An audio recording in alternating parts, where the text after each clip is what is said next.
한마을의 늑대는 건축가이고 평화롭게 하루하루 주어진 일을 하면서 살고 있었습니다. 그의 이름은 모치였어요.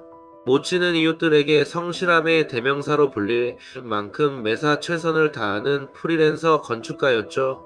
그의 손에서 탄생하는 건축물들은 단순한 건물이 아니라 예술작품에 가까웠습니다.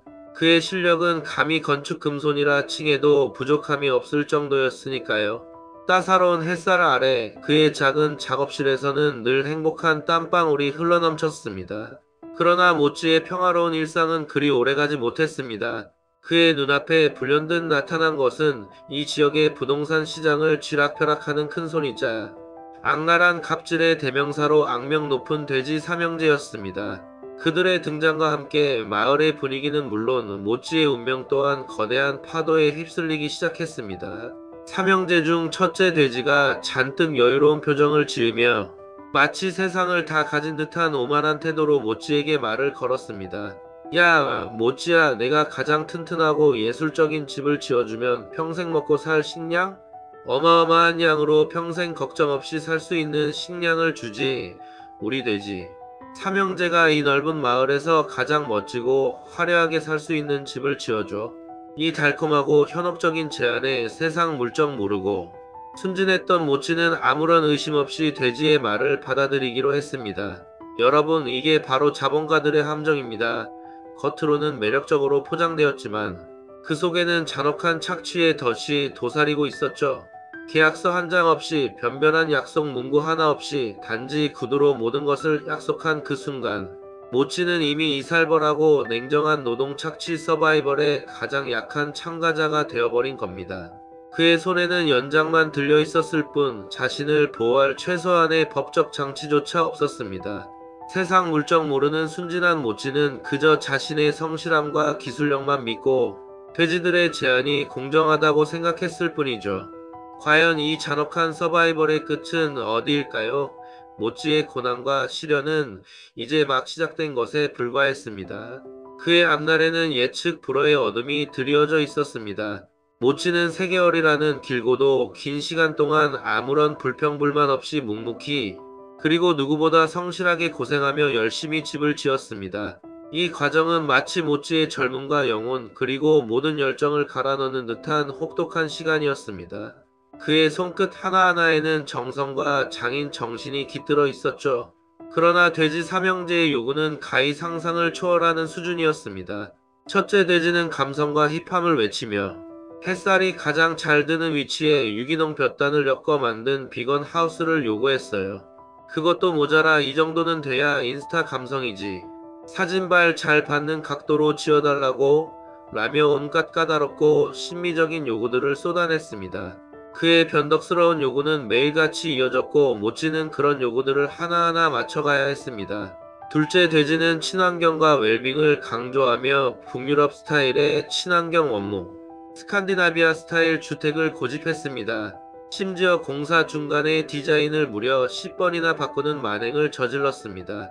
아니, 이 나무는 내 피부에 닿는 느낌이 별로야.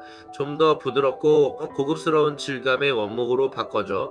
그리고 창문 위치도 좀 더 힐링되는 뷰로 바꿔야겠어. 라는 식의 황당하고 비합리적인 요구들이 끊이지 않았죠. 셋째 돼지는 그야말로 까다로움의 극치이자 모든 악덕 건축주들의 집합체였습니다. 그는 견고하고 튼튼한 중세시대의 성체를 연상시키는 벽돌 성체를 요구하면서도 공사비는 선불은 절대 없고 무조건 후불을 외쳤습니다. 내가 널 어떻게 믿고 돈부터 줘? 완벽하게 내 마음에 쏙 들게 지어봐. 그럼 알아서 줄게. 어설프게 지었다간 한 푼도 못 받을 줄 알아? 라며 모찌를 끝없이 시험하고 조롱했습니다. 이 모든 역경과 수모 속에서 모찌는 오직 돼지들이 약속했던 평생 먹고 살 식량이라는 희망만을 부여잡고 버텼습니다.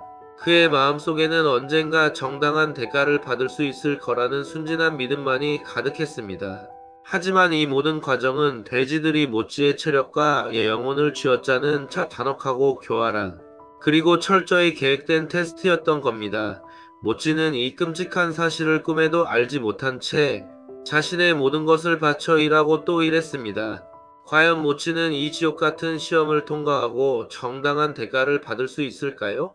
아니면 그의 순수한 열정은 차가운 현실 속에서 산산조각 날까요? 그의 앞날은 예측 불허의 어둠으로 가득했습니다.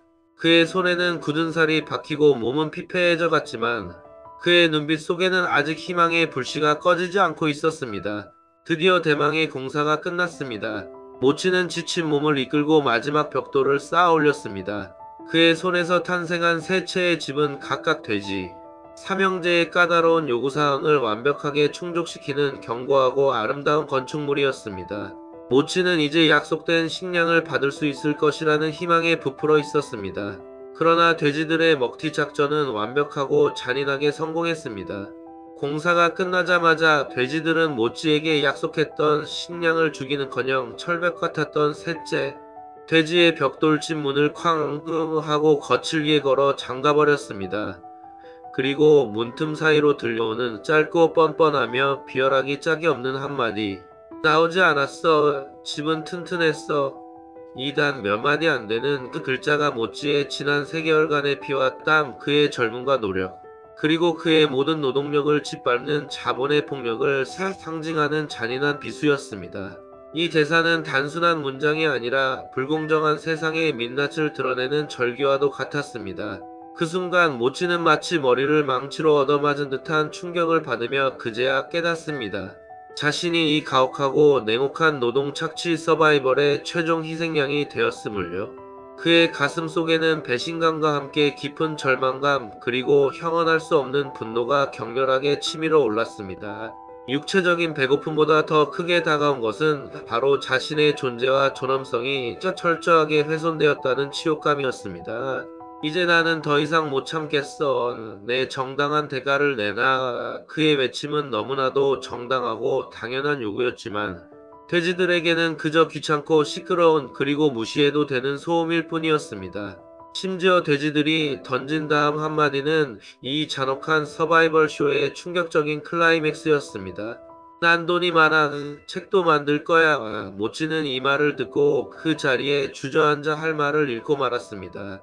돼지들은 이미 자본이 곧 진실이고 권력이며 심지어는 역사까지도 바꿀 수 있는 절대적인 힘이라는 것을 본능적으로 그리고 교활하게 알고 있었습니다.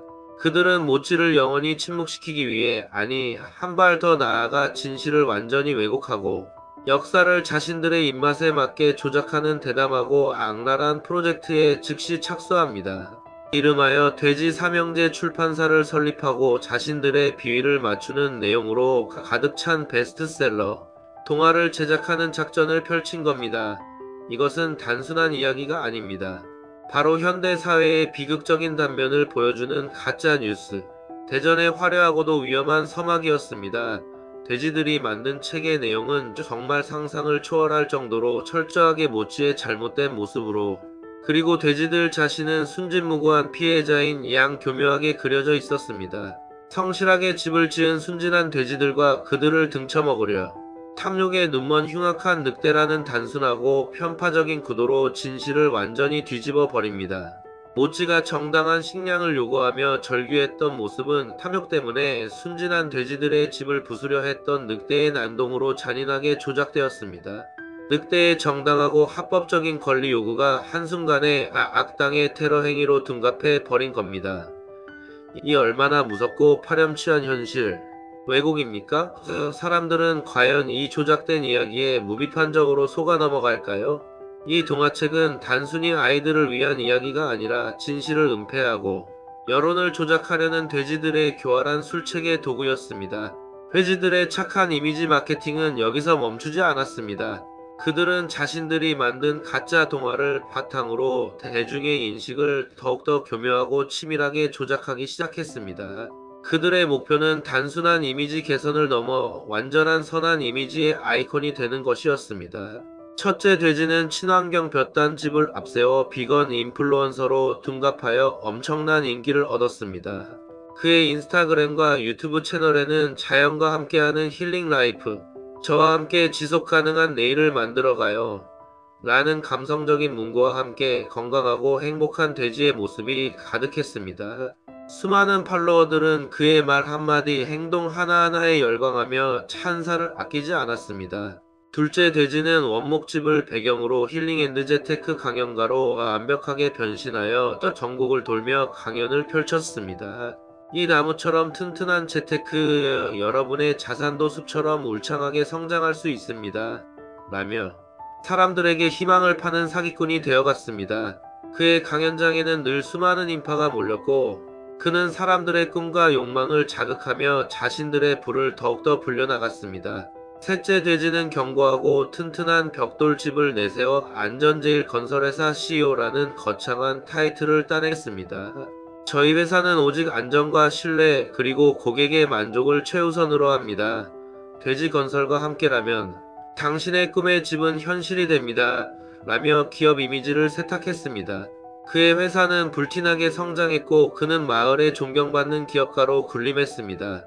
이 모든 것이 불쌍한 모찌의 피와 땀, 그의 정당한 노동력, 착취 위에 세워진 새빨간 거짓말이자 거대한 위선이었던 거죠. 그리고 이 거짓말을 더욱 견고하고 절대적인 진실로 만드는데 1등 공신은 바로 돼지파리 기자들이었습니다. 돼지들은 자신들의 막대한 검은 돈과 무소불위의 권력을 활용하여 언론을 매수하기 시작했습니다. 그들은 마을의 모든 언론 매체를 장악하며 자신들의 나팔수로 전락시켰습니다. 수많은 돼지파리 기자들이 우후죽순처럼 생겨나 돼지들이 조작한 동화책의 내용을 그대로 받아쓰며 기사화하고 모찌를 사회악으로 심지어는 마을의 평화를 위협하는 공공의 적으로 잔인하게 몰아갔습니다. 탐욕스러운 늑대, 마을의 평화를 위협하다. 건축가의 탈을 쓴 테러리스트 모찌의 만행. 선량한 돼지 삼형제를 위협하는 악랄한 늑대와 같은 자극적이고 선정적인 헤드라인들이 마을 신문 일면을 장식하고 저녁 뉴스 시간에는 모찌를 비난하는 특집 보도가 연일 쏟아져 나왔습니다. 모찌의 목소리는 정신 나간 늑대의 헛소리로 거짓말쟁이의 궤변으로 취급되며 완전히 묻혀버렸습니다. 그가 진실을 외치려 할수록 언론은 그를 더욱더 매도하고 조롱했습니다. 결국 나쁜 늑대라는 낙인은 이렇게 자본과 언론의 합작품으로 완벽하게 완성되고 말았습니다. 대중은 이 조작된 이미지에 무비판적으로 현혹되어 모찌를 비난하고 손가락질했습니다. 그의 진실된 외침은 차가운 침묵 속에 갇혔고 세상은 모찌에게 완전히 등 돌렸습니다. 그에게 남은 것은 오직 절망과 고독뿐이었습니다. 결국 더 이상 물러설 곳이 없다고 판단한 모찌는 마지막 남은 용기를 쥐어짜 최후의 수단으로 100억 원 규모의 손해배상 소송을 걸며 돼지 삼형제에게 법정 최종 결전을 신청합니다. 이 소송은 단순한 돈 문제가 아니라 그의 존엄성과 명예를 되찾기 위한 절박한 몸부림이었습니다. 법정에서 모찌는 돼지들과의 구두 계약에 대한 증거를 제시하지 못하고 절망했습니다. 그의 말을 뒷받침해 줄 문서도 증인도 그 어떤 물적 증거도 없었기 때문입니다. 그의 눈에는 억울함의 눈물이 고였지만 냉정한 법정은 증거만을 요구했습니다. 하지만 돼지들은 오히려 자신들이 직접 쓰고 배포한 동화책을 당당하고 뻔뻔하게 증거로 제시했습니다. 보십시오, 재판장님. 이 책은 이미 수백만 부가 팔린 국민 동화입니다. 온 국민이 사랑하는 이 동화 속에서 이 늑대가 얼마나 흉악하고 사악한 존재인지, 그리고 저희 돼지 삼형제가 얼마나 선량하고 성실한지 전 국민이 이미 알고 있습니다. 이것이 바로 진실입니다. 가짜 뉴스가 역사적 사실로 둔갑하여 법정에서 절대적인 권위를 얻는 충격적인 순간이었습니다. 정의가 아닌 자본과 왜곡된 여론이 법정을 지배하는 비극적인 장면이었습니다. 모찌는 계속해서 패소했습니다. 재판은 그에게 희망이 아닌 더욱 깊은 절망과 좌절감만을 안겨주었습니다. 그러나 모찌는 이 깊은 절망 속에서 문득 깨닫습니다. 착한 늑대로는 이 냉혹한 세상과 결코 싸울 수 없다. 그는 자신의 이름에 찍힌 나쁜 늑대라는 낙인을 이제는 자신의 아이덴티티로, 자신의 강력한 무기로 받아들이기로 결심합니다. 그는 더 이상 법정에서 정의를 호소하거나 자신의 결백을 주장하지 않습니다. 대신 그는 이 불공정한 자본주의에 대항하는 고독한 반역자로서 돼지들의 위선과 거짓을 낱낱이 폭로하는 다큐멘터리를 제작하기 시작합니다. 늑대의 마지막 저항은 결코 물리적인 폭력이 아니었습니다. 동화책에 나오는 늑대가 집을 부수려 했다는 장면. 이 장면은 모찌에게 영감을 주었고 이것이 바로 모찌의 마지막이자 가장 강력한 저항이었습니다. 그는 집을 실제로 부수려 한 것이 아니라 돼지들이 지불하지 않은 자신의 정당한 노동의 가치와 그들이 저지른 착취의 진실을 세상에 알리기 위해 돼지들의 위선적인 이미지가 담긴 첫째, 돼지의 볕단집과 둘째, 돼지의 나무 오두막에 경고의 메시지를 새겨 넣으려 했던 것입니다. 그의 메시지는 나는 나의 노동을 요구한다였습니다. 하지만 돼지들은 이 정당한 행위마저도 괴물의 폭력으로 교묘하게 조작하여 자신들의 벽돌 성체가 정의와 안전의 상징인 것처럼 대중을 속였습니다. 결국 모찌는 법정에서는 패소했지만 그가 온 영혼을 갈아 넣어 만든 다큐멘터리는 대중에게 상상 이상의 큰 반향을 일으켰습니다. 사람들은 비로소 나쁜 늑대 뒤에 숨겨진 착한 흙수저 노동자의 진실과 그의 억울함을 알게 되었습니다. 그들은 모찌에게 공감하고 그를 응원하기 시작했습니다. 모찌는 돈을 되찾지는 못했지만 진실을 말할 자유와 그 어떤 억압에도 굴복하지 않은 자신의 존엄성을 지켰습니다. 그는 나쁜 늑대라는 별명으로 자본주의에 대항하는 시대의 아이콘이 되어 불의에 맞선 용감한 투사로 전설처럼 남게 되었습니다. 다시 한번 충격적이고 중요한 최종 메시지를 여러분께 드릴게요. 여러분이 일상에서 너무나도 쉽게 접하는 뉴스 기사들과 다양한 이미지들은 이 돼지 삼형제가 자신들의 이익과 권력을 위해 조작하고 배포했던 동화책처럼 누군가의 은밀한 돈과 거대한 권력, 그리고 무자비한 야망으로 인해 철저하게 조작되었을 가능성이 매우 높습니다. 따라서 항상 비판적인 시각으로 세상을 바라보고 겉으로 보이는 것만을 맹신하지 마십시오. 진실은 항상 우리가 가장 믿지 않고 의심조차 하지 않는 곳에 교묘하게 숨어 있다는 것을 절대 잊지 마세요. 모찌 늑대가 우리에게 던진 가장 강력하고 심오한 메시지는 바로 이것입니다. 돈으로 결코 정의를 살 수는 없다. 이 복잡하고 잔혹하며 불공정한 세상에서 우리는 모찌처럼 불의에 굴종하지 않고 자신의 신념을 지키며 용기 있게 맞서는 자세를 가져야 합니다. 이 영상이 여러분의 인생 역전을 위한 작은 불씨가 되었기를 진심으로 바랍니다. 지금 바로 댓글로 여러분은 돼지 삼형제 중 누가 가장 빌런이라고 생각하는지 또는 모찌 늑대에게 응원의 한마디를 편안하게 그리고 진심을 담아 남겨주세요. 댓글창을 정의로운 늑대 응원단으로 힘껏 채워주세요. 저희는 다음에도 여러분의 상식을 송두리째 뒤엎을 수 있는 가장 충격적이고 매력 넘치는 시나리오를 들고 다시 돌아올게요. 구독과 좋아요는 모찌가 이 불공정한 세상에서 돼지들을 이길 수 있는 가장 강력한 무기입니다. 다음 시간에 또 만나요. 여러분 안녕.